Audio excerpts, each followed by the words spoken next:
सहारा प्रणाम सहारा समय में आपका स्वागत है। मैं हूं अनुज शर्मा। इस वक्त आप देख रहे हैं उत्तराखंड लाइव। मुख्यमंत्री पुष्कर सिंह धामी और कैबिनेट मंत्री डॉक्टर धन सिंह रावत ने शनिवार को पौड़ी का दौरा किया है।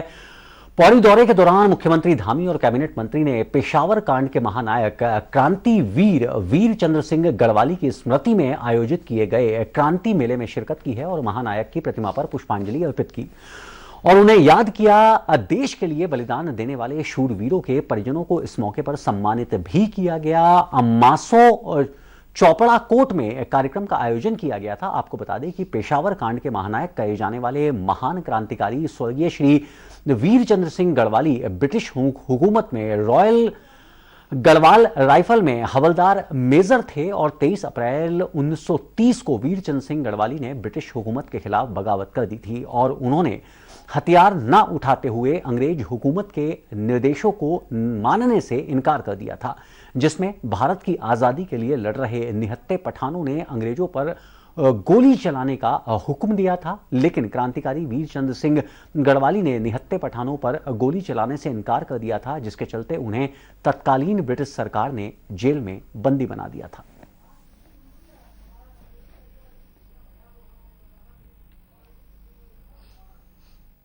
हमारे यहाँ पर जो बागवानी का क्षेत्र है और जंगलों का क्षेत्र है, उस क्षेत्र में हम लोग प्रयास करें इस क्षेत्र में यहाँ के लोगों को मिलाकर जो यहाँ की कृषि आधारित हमारी जो योजना है कृषि से रोजगार मिलेगा। नरेंद्र मोदी जी स्वयं एक कर्मयोगी हैं और उन्होंने एक जिस जीवन से वो यहाँ तक पहुँचे हैं, उन्होंने जो बागवानी का क्षेत्र है और जंगलों का क्षेत्र है, उस क्षेत्र में हम लोग प्रयास करें इस क्षेत्र में यहाँ के लोगों को मिलाकर जो यहाँ की कृषि आधारित हमारी जो योजना है कृषि से रोजगार मिलेगा। और ताजा अपडेट देने के लिए हमारे साथ जुड़ रहे हैं हमारे संवाददाता श्रीनिवास पंत। श्रीनिवास, जाहिर तौर पर उत्तराखंड के इतिहास में जब इतिहास आजादी के दीवानों को याद करेगा, वीर चंद्र गढ़वाली का नाम सबसे ऊपर होगा और आज उन्हीं को मुख्यमंत्री ने खुद याद किया है। किस तरह का यह कार्यक्रम था और किस तरह का यह मेला हर वर्ष यहां पर आयोजित किया जाता है? बिल्कुल अनुज, आपको बताना चाहूँगा, वीर चंद्र सिंह गढ़वाली की जयंती के मौके पर पौड़ी जिले के मठानी गांव में बाकायदा जो पेशावर कांड के महानायक वीर चंद्र सिंह गढ़वाली हैं, उनकी याद में क्रांति मेले का आयोजन किया जाता है और इस मेले में उत्तराखंड से जुड़ी हुई तमाम व्यवस्थाओं के स्टॉल लगाए जाते हैं। आज जब मुख्यमंत्री पौड़ी पहुंचे तकरीबन 12:30 बजे, सबसे पहले उन्होंने उनकी मूर्ति पर माल्यार्पण किया, श्रद्धांजलि अर्पित की और साथ ही साथ उनके द्वारा किए गए जो नजीर पेश की गई है ब्रिटिश हुकूमत में, उसकी जानकारी उन्होंने मंच से साझा की और तमाम लोगों से जानकारी देते हुए उन्होंने इस बात को रखा है कि जब हिमालय पठार की धरती पर मुसीबत आई है, तब एक के बाद एक रणबांकुरों ने हिस्सा लेकर के अपने न्योछावर किया है, प्राणों को अपने बलिदान दिया है। ऐसे में ही वीर चंद्र सिंह गढ़वाली हैं, जिनके नाम पर उत्तराखंड सरकार कई योजनाएं चला रही है। लोगों को आजीविका के साधन से जोड़ने के लिए बैंकों के जरिए, सहकारिता जरिए, कॉरपोरेट के जरिए लोगों को राहत पहुंचाने का काम करती है। उन योजनाओं को वीर चंद्र सिंह गढ़वाली स्वरोजगार के नाम से स्थापित किया गया है। मुख्यमंत्री ने यह भी कहा है कि प्रधानमंत्री की भी यही कोशिश है कि 5वां जो धाम होगा वो सैन्य धाम के रूप में उत्तराखंड में विकसित किया जाएगा और उस धाम में इसी तरीके के जो हमारे जननायक हैं, जो हमारे नायक रहे हैं, जिन्होंने हमें आज़ादी दिलाने में महत्वपूर्ण भूमिकाएं निभाई है, जिन्होंने लोगों के बीच में अलग अलग जो कुरीतियों की बेड़ियां थी उसको दूर करने का काम किया, उसी में से वीर चंद्र सिंह गढ़वाली पेशावर कांड के नायक थे। उन्हीं की याद में इस तरीके के कार्यक्रम आयोजित किए जाएंगे और हर वर्ष इसी प्रकार से मेले का आयोजन किया जाता है, जिस मेले का लाभ पौड़ी क्षेत्र के तमाम लोगों को सरकार की ओर से, तमाम अधिकारियों के जरिए, विभागों के जरिए लोगों को मौके पर दिया जाता है। मौका वीरचंद गढ़वाली को याद करने का था, लेकिन मुख्यमंत्री जब यहाँ पहुंचे, पौड़ी जिले में पहुंचे, तो पौड़ी के लिए कोई सौगात या कोई घोषणा, कोई विशेष पैकेज? बिल्कुल, राज्य सरकार लगातार प्रयास कर रही है कि जिस प्रकार से उत्तराखंड में चुनाव से पहले जो संकल्प दिए गए थे, उसी दृष्टिपत्र के तत्वाधान में एक एक करके तमाम घोषणाएं पूरी करने की बात मुख्यमंत्री की ओर से कही जा रही है। चाहे वो शिक्षा के क्षेत्र में हो, स्वास्थ्य के क्षेत्र में हो, मुख्यमंत्री ने इतनी बात जरूर कही है कि जिस प्रकार की विकास की योजना है, जिला अधिकारी के जरिए या सीडीओ मुख्य विकास अधिकारी के जरिए उन तक पहुंचती है, संबंधित मंत्रालय तक पहुंचती है, उनकी कोशिश होती है उस जिले की तमाम समस्याओं का वो समाधान कर सके और जनता को उन तमाम दिक्कतों से वो निजात दिला सके। जी जी, आप बने रहिए हमारे साथ। उत्तराखंड की सियासत में एक बार फिर से आय से अधिक संपत्ति का मामला गर्माता जा रहा है, जहां राज्य सरकार ने वरिष्ठ आईएफएस अफसर के खिलाफ आय से अधिक संपत्ति के मामले में जांच शुरू करवा दी है। वहीं कांग्रेस के नेताओं ने सरकार की कार्रवाई पर सवाल खड़े करते हुए कहा है कि केवल अधिकारी की ही नहीं, आय से अधिक संपत्ति पर जांच नहीं होनी चाहिए, बल्कि प्रदेश के तमाम ब्यूरोक्रेट्स के अलावा सभी नेता और सफेद पोशों की भी आय से अधिक संपत्ति की जांच होनी चाहिए। हालांकि बीजेपी के नेताओं के मुताबिक राज्य सरकार पहले से ही इसकी पक्षधर रही है। आय से अधिक संपत्ति मामले में सभी की निष्पक्ष जांच की जानी चाहिए।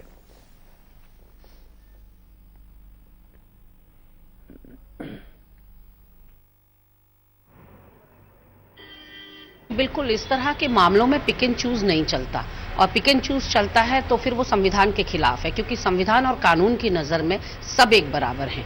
तो ऐसे में कहीं आप एक आईएफएस को टारगेट करें और दूसरे जो आईएएस पीसीएस यहाँ पर बस गए हैं, और ना केवल खुद बसे हैं, अपने प्रदेशों के लोगों को उन्होंने यहाँ विभागों में जिस तरह से एंट्री दिला रखी है, आप कहीं भी सचिवालय या विधानसभा के किसी भी ऑफिस में चले जाइए, आपको उत्तराखंड के युवा कम और गोंडा, बस्ती और बलिया के लोग ज्यादा दिखाई पड़ेंगे। ऐसे में संपत्ति की जांच न सिर्फ अधिकारियों की, कर्मचारियों की, बल्कि नेताओं की भी बननी चाहिए, क्योंकि 20-22 साल उत्तराखंड को मात्र बने हुए हो रहे हैं, लेकिन आज उत्तराखंड की भूमि ऐसा लग रहा है कि गिरवी रख दी गई है, भूमाफियाओं के संरक्षण दिया जा रहा है, और तमाम तरह से जहां से भी जो जिस चीज को नोच खसोट पा रहा है उससे अपने खजाने भर रहा है। यहाँ के संसाधनों पर यहाँ की जनता का अधिकार है, न कि राजनेताओं का।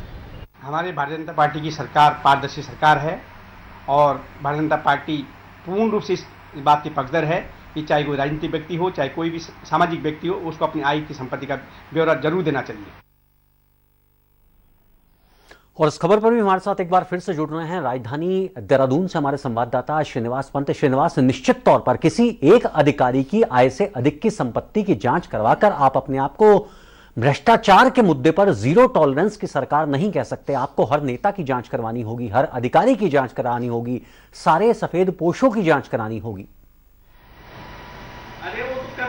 बिल्कुल, देखिए, भारत सरकार के जरिए जो कैडर मिलता है और जिस कैडर के तहत आईएएस, आईएफएस, आईपीएस आते हैं, उस पर अगर किसी अधिकारी के खिलाफ आय से अधिक संपत्ति का मामला राज्य सरकार को चलाना होता है तो सबसे पहले भारत सरकार से अनुमति ली जाती है, और भारत सरकार से आईएफएस किशनचंद के मामले में अनुमति मिलने के बाद राज्य सरकार ने आय से अधिक संपत्ति के मामले में उनके खिलाफ जांच शुरू कर दी है, जिसको लेकर कांग्रेस के नेताओं ने राज्य सरकार की कार्यशैली पर सवाल खड़ा करते हुए कहा है कि सरकार केवल एक आईएफएस पर जांच कर रही है, आय से अधिक मामला की जांच हो रही है, जबकि इस जांच को 22 साल में उत्तराखंड में जितने भी अधिकारी अभी तक रहे हैं उनके खिलाफ जांच होनी चाहिए।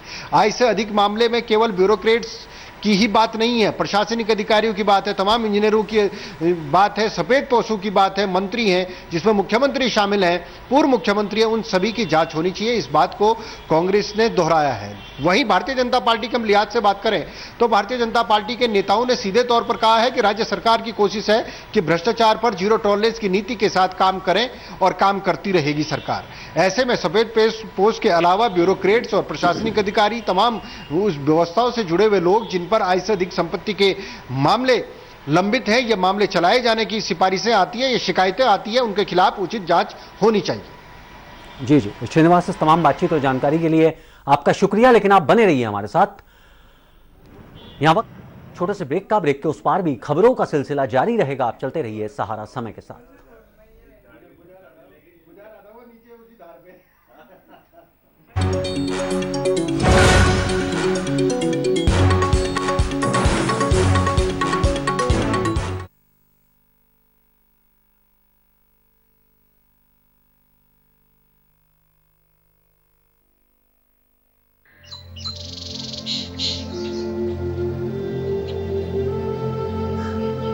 नमस्कार।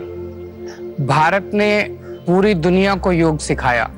मैं खुद भी रोज योग करता हूँ, इससे बहुत फायदा होता है। मैं चाहता हूँ कि हर दिल्ली वासी इसका लाभ उठाए। आप भी जरूर योग करें। अगर आप योग करना चाहते हैं, सीखना चाहते हैं, तो हम आपके यहाँ निःशुल्क टीचर भेज देंगे। अगर आपकी कॉलोनी में 25 लोग हैं जो योग सीखना चाहते हैं और उनके पास कोई ऐसी जगह है जहां योग की क्लास हो सकती है, तो बस 9013585858 पर मिस्ड कॉल दें और दिल्ली सरकार आपको योग सिखाने के लिए प्री ट्रेन्ड इंस्ट्रक्टर भेजेगी।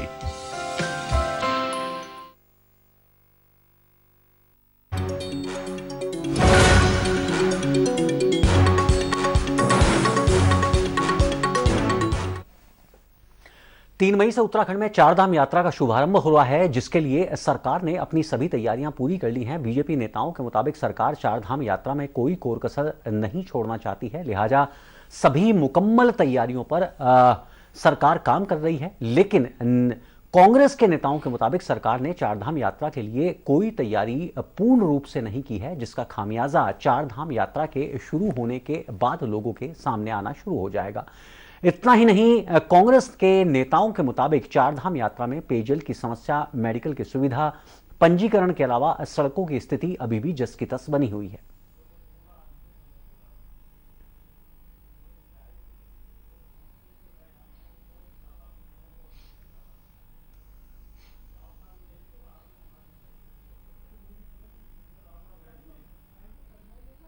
और ताजा अपडेट के लिए हमारे साथ जुड़ चुके हैं हमारे संवाददाता श्रीनिवास पंत। एक बार फिर से श्रीनिवास, कांग्रेस जिस तरह के आरोप लगा रही है, जमीनी हकीकत क्या है? यात्रा शुरू होने में चंद दिन बचे हैं अब, क्या वाकई किसी भी अप्रिय घटना को होने से पहले, क्योंकि आपदाओं का प्रदेश है, ऐसे में सारी चीजें, सारी जो परिस्थितियां हैं वो अनसर्टेन हैं, उनके बारे में किसी को कुछ नहीं पता है कि बरसात का मौसम शुरू होते ही चारधाम यात्रा के दौरान कोई संकट आ जाए, कोई प्राकृतिक आपदा आ जाए, कुछ हो जाए। इसके लिए सरकार ने क्या वाकई मुकम्मल तैयारी कर ली है?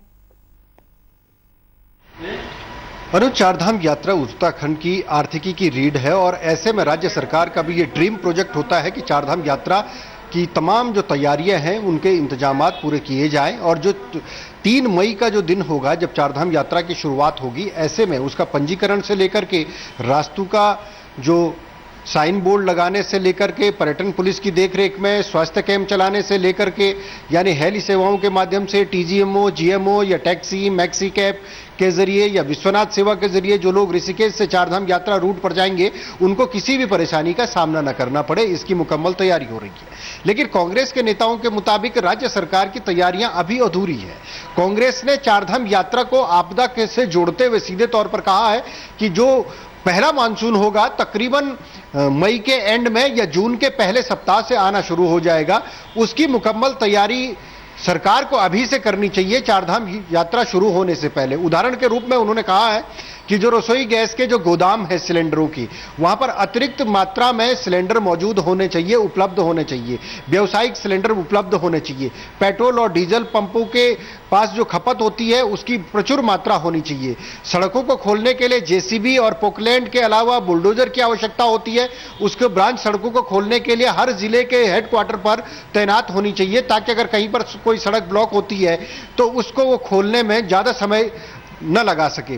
तो इस ओर ध्यान दिया है और इसके अलावा जो मेडिकल कैंप है उसकी तैयारियां, उसकी मॉनिटरिंग अभी से अधिकारियों को करनी चाहिए कि अगर ज्यादा तादाद में यात्री आते हैं तो उनका रजिस्ट्रेशन कैसे होगा, पंजीकरण करने के बाद लोगों को रात को रहने की व्यवस्था कैसे होगी, लोग अगर ज्यादा तादाद में मंदिरों के दर्शन करने के लिए पहुंचेंगे तो वहां पर धर्मशालाओं की व्यवस्था कैसे होगी, फर्स्ट एड की व्यवस्था कैसे होगी। खासतौर पर केदारनाथ क्षेत्र में जब ऑक्सीजन की प्रॉब्लम हो जाती है, जो सीनियर सिटीजन है, जो बच्चे हैं जो वहां जाते हैं चारधाम यात्रा में, क्योंकि अब कोविड का दौर खत्म हो चुका है तो जाहिर सी बात है इस बार यात्रा में ज्यादा श्रद्धालुओं के आने की उम्मीद राज्य सरकार को भी और विपक्ष को भी है, साथ ही साथ स्थानीय दुकानदारों को और आम जनमानस को भी है।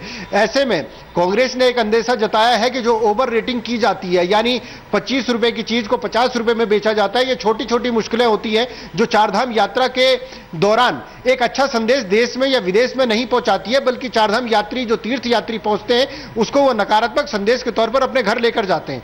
तो ऐसे में उन चीजों को कैसे दूर किया जाएगा उस पर फोकस करने की कोशिश कांग्रेस के नेताओं की ओर से आज की गई है। जी जी, इस तमाम बातचीत और जानकारी के लिए आपका बहुत बहुत शुक्रिया श्रीनिवास। राज्य में बढ़ती गर्मी और लगातार बिजली कटौती से परेशान लोग हैं, तो वहीं जंगलों के अधिकांश इलाकों में वनाग्नि की घटनाएं सामने आ रही हैं, जिसके चलते प्रदेश में गर्मी का प्रकोप और बढ़ता जा रहा है। दूसरी ओर लाखों की वन संपदा हर रोज जलकर खाक हो रही है। कांग्रेस के नेताओं के मुताबिक राज्य सरकार ने वनाग्नि को रोकने के लिए कोई ठोस उपाय अभी तक नहीं किए हैं और ना ही वन मंत्री का पता है और ना ही विभागीय अधिकारियों का आग लगने की घटनाओं को रोकने के लिए धरातल पर कोई प्रयास नहीं किया जा रहा है। वहीं बीजेपी के नेता जंगल में लग रही आग की घटनाओं को सामान्य घटनाएं करार देते हुए कह रहे हैं कि वनाग्नि की घटना हर साल गर्मियों के सीजन में होती है। सरकार इससे निपटने के लिए उचित इंतजाम कर रही है।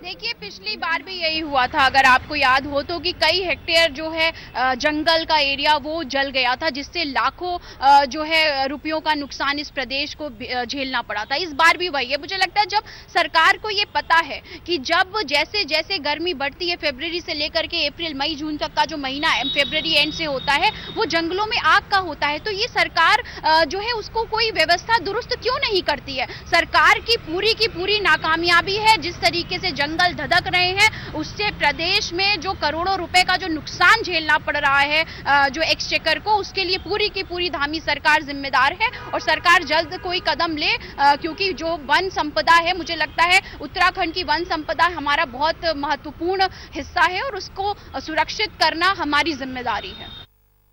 देखिए, पूरे प्रदेश के अंदर हमारी सरकार चाहे वनों में आग का विषय हो, चाहे जो भी विषय हो, हमारी सरकार पूरी संवेदनशील सरकार है और इसको लेकर के हमारी सरकार द्वारा पूरे प्रयास किए जा रहे हैं। और निश्चित रूप से हमारे माननीय मुख्यमंत्री जी के द्वारा अधिकारियों को कड़े निर्देश दिए गए हैं कि वनों में आग जहाँ भी जिस क्षेत्र में आग लगती है, उस क्षेत्र के जो वहाँ के डिविजनल ऑफिसर हैं, उनके खिलाफ कड़ी कार्रवाई की जाएगी अगर किसी प्रकार से वहाँ नुकसान होता है। और पिछले से मुझे लगता है शायद ये जो नुकसान हुआ है, जो पहले से इस समय कम हुए हैं, ऐसा नहीं कि कोई बहुत ज्यादा नुकसान, मतलब फिर भी सरकार पूरी तरह से कार्य कर रही है। उत्तराखंड विधानसभा के आगामी सत्र को लेकर विधानसभा अध्यक्ष का अहम बयान सामने आया है। विधानसभा अध्यक्ष ऋतु खंडूरी ने कहा है कि सत्र को लेकर सभी तैयारियां की जा रही हैं। पिछले 5 सालों में गैरसैंण में काफी कार्य हुआ है। विधानसभा अध्यक्ष ने आगे कहा है कि भोजन से लेकर यहां रहने वाली सभी सुविधाओं में काफी परिवर्तन देखने को मिलेगा। हमारी कोशिश है कि जो हमारे कर्मचारी गैरसैंण पहुंचे तो वहां पर उनको भी सारी सुविधाएं प्राप्त हों। इसको लेकर हमारी तैयारियां चल रही हैं। आपको बता दें कि शनिवार को विधानसभा अध्यक्ष ऋतु खंडूरी मुख्यमंत्री पुष्कर सिंह धामी की मुलाकात का कार्यक्रम है, जिसमें विधानसभा सत्र को लेकर चर्चा होगी। जो हमारे साथ सुविधाएं धीरे धीरे, देखिए मैं जब पहली बार 2017 में वहाँ गई थी तो धीरे धीरे चीज़ें इम्प्रूवमेंट हमें लगती है कि हो ही हैं। पिछले 5 साल में स्थितियाँ ठीक हुई हैं, चाहे वो रहने की सुविधा हो, खान पान की हो, अभी भी बहुत गुंजाइश है। स्पेशली जो हमारे स्टाफ आता है, जो हमारे साथ लोग चलते हैं, सुविधाएं क्योंकि अभी वहाँ पर हम नहीं कर पाए हैं, तो इस बार कोशिश ये रहेगी तो कि स्थिति थोड़ी और अच्छी हो। लोगों को जो हमारे साथ वहाँ कर्मचारी चलते हैं, जो सारे बंधु जो हमारे साथ वहाँ चलते हैं, उनको हम अच्छी सुविधा दे पाएँ, इस पर हम लोग कार्य कर रहे हैं। यहाँ वक्त हो चला एक छोटे से ब्रेक का। ब्रेक के उस पार भी खबरों का सिलसिला जारी रहेगा। आप चलते रहिए सहारा समय के साथ।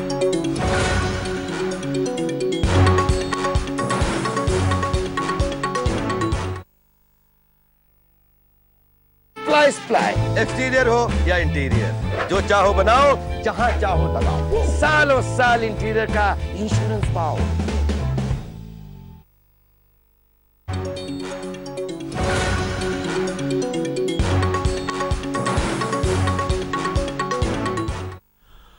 आगामी 24 अप्रैल को बीजेपी के राष्ट्रीय महामंत्री संगठन बीएल संतोष उत्तराखंड के दौरे पर आ रहे हैं। बीजेपी के प्रदेश अध्यक्ष मदन कौशिक के मुताबिक राष्ट्रीय महामंत्री संगठन के उत्तराखंड के दौरे से कई अहम कार्यक्रम आगे बढ़ाए जाएंगे, जिसमें कोर ग्रुप की बैठक के साथ ही प्रदेश पदाधिकारियों के साथ बैठक की जाएगी और साथ ही सरकार और संगठन में बेहतर तालमेल बनाने के लिए किस प्रकार की कार्य योजना आगे बढ़ाई जाए, उस पर भी मंथन किया जाएगा। मदन कौशिक ने बताया है कि मुख्यमंत्री धामी के चंपावत सीट पर उपचुनाव लड़ने को लेकर कार्यकर्ताओं को भी अलग अलग जिम्मेदारियों का निर्वहन करने के लिए मैदान में उतारा जाएगा और राष्ट्रीय महामंत्री संगठन के आने से बीजेपी आगामी कार्यक्रमों की रूपरेखा को भी अंतिम रूप देना जा रही है। संगठन का 2 दिन का है, 23 को आएंगे और 24 को जाएंगे। संगठन की विभिन्न तरह की 3-4 बैठकें होंगी और बैठकों में जो संगठन में आगे क्या कार्यक्रम होने हैं, पीछे कार्यक्रमों की समीक्षा करेंगे।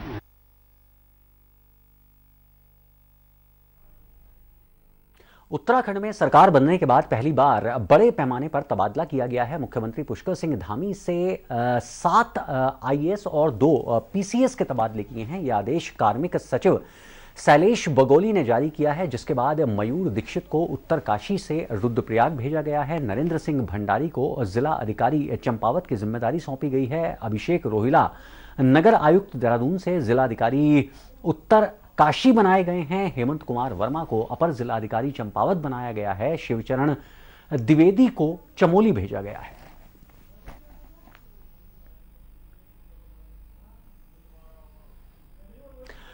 चमोली में आजादी के अमृत महोत्सव कार्यक्रम के अंतर्गत स्वास्थ्य विभाग ने स्वस्थ स्वास्थ्य मेले का आयोजन किया है। पोखरी मिनी स्टेडियम में आयोजित ब्लॉक स्तरीय स्वास्थ्य मेले में लोगों के स्वास्थ्य की जांच की गई है और दवा भी वितरित की गई है। इस मौके पर खेल विभाग, बाल विकास विभाग, खाद्य सुरक्षा आदि विभागों द्वारा अलग अलग स्टॉल लगाए गए थे। स्वास्थ्य मेले में महिला रोग, बाल रोग, हड्डी रोग और नेत्र रोग सहित कई रोगों की जांच कुशल प्रशिक्षित पेशेवर डॉक्टरों द्वारा की गई है। कार्यक्रम में शिरकत करने आए सीएमओ डॉक्टर एसपी कुड़ियाल ने कहा है कि आज के दौर में स्वास्थ्य पर विशेष ध्यान देना जरूरी है। उन्होंने कहा है कि स्वास्थ्य सेवाओं की बेहतरी के लिए हर स्तर पर प्रयास किए जा रहे हैं और साथ ही लोगों को अटल आयुष्मान योजना का अधिकाधिक लाभ मिले, इसकी भी कोशिश की जा रही है।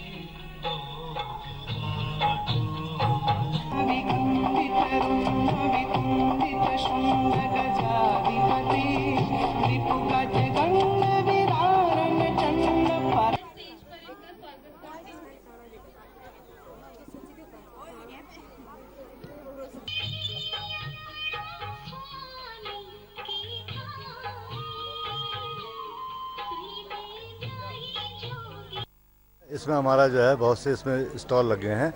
मेन हमारा जो उद्देश्य है इसमें सबसे पहले जो है जिनके जो है प्रधानमंत्री आयुष्मान कार्ड नहीं बने हैं उनका आयुष्मान कार्ड बनने हैं और जिनके जो है कोई आयुष्मान कार्ड में कोई गड़बड़ है, किसी का पता गलत है, उससे वो सही हो जाएंगे, वो जनरेट हो जाएंगे।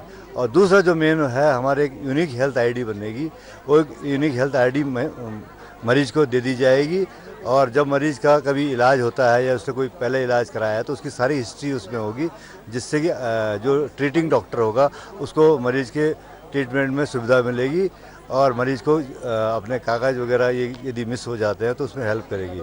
यहाँ पे स्टॉल में हमने जो लगाया हुआ है इसमें जो है एलोपैथिक का है। एलोपैथिक में हमारे पास जो है विशेष तौर पर ENT सर्जन हमने बुलाया है, पीडियाट्रिशियन बुला रखे हैं, जनरल फिजिशियन हैं, होम्योपैथिक है, आयुर्वेदिक है और इसके साथ साथ ही हमारे पास काउंसलर हैं। जैसे नशा मुक्ति वगैरह, नशे का प्रचलन पहाड़ों में बहुत ज़्यादा बढ़ रहा है, ख़ास तौर पे युवाओं पे, तो उसके लिए हमने जो काउंसलर रखे हैं कि उनसे कैसे काउंसलिंग करनी है, उनको मनोवैज्ञानिक तरीके से ऐसे तैयार करना है कि वो खुद ही जो है उसके हार्मफुल इफेक्ट जो होते हैं उनको समझे और वो खुद सोचे कि भाई हमें ये नशा छोड़ देना चाहिए।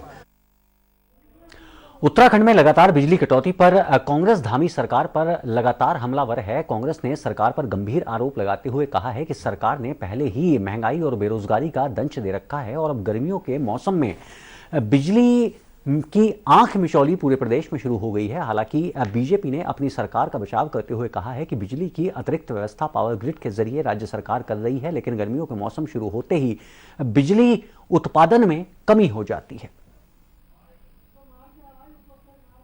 कि मुझे लगता है भारतीय जनता पार्टी का यही चरित्र है और उनकी नीति और नीयत में बड़ा फर्क है, क्योंकि उन्होंने चुनाव के जब वक्त था तो ये वादा किया था कि 24 घंटे जो बिजली की आपूर्ति है, जो सप्लाई है, वो जनता को देने का कार्य करेंगे। आप समझिए अभी तो गर्मी शुरू भी नहीं हुई है और अभी से ये हाल है कि 1 से 6 घंटे कई इलाकों में जो है बिजली की कटौती हो रही है। इसका मुझे लगता है मुख्यमंत्री जी को भी और आगे जो जितने अधिकारी हैं इसका संज्ञान लेना चाहिए। समीक्षा बैठक आप कर रहे हैं, आपको समीक्षा बैठक में ये समझना होगा कि ये फैसला लेना होगा कि आप कहां से बिजली को लेकर के और कहां पे सप्लाई करने का कार्य करेंगे। आपको कहीं से भी बिजली लेनी पड़े अगर आपकी आपूर्ति में थोड़ा बहुत कमी हो रही है तो, लेकिन जनता से जो आपने वादे किए थे आपको जनता के वादे पूरे करने पड़ेंगे।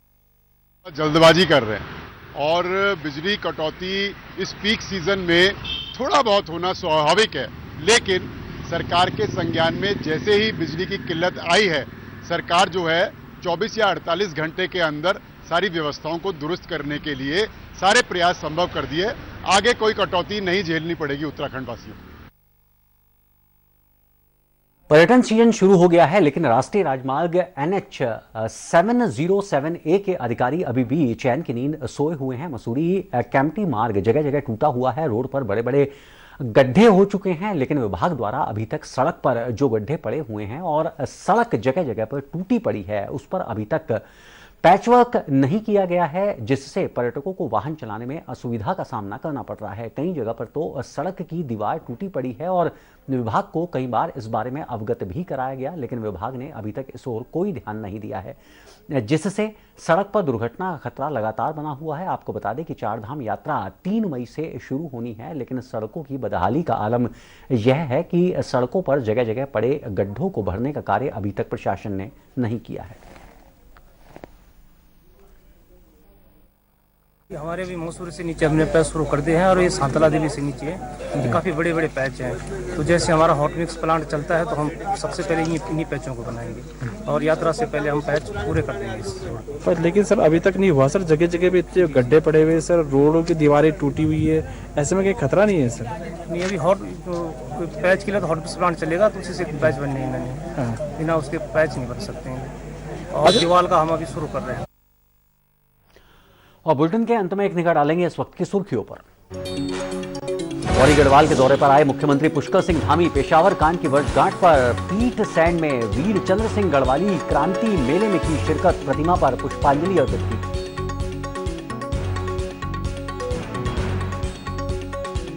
आय से अधिक संपत्ति के मामले में जांच में सियासत गरमाई, कांग्रेस ने तमाम ब्यूरोक्रेट्स के अलावा सभी नेताओं और सफेद पोशों की भी संपत्तियों की होनी चाहिए जांच। बीजेपी ने कहा हम जांच के लिए हैं तैयार।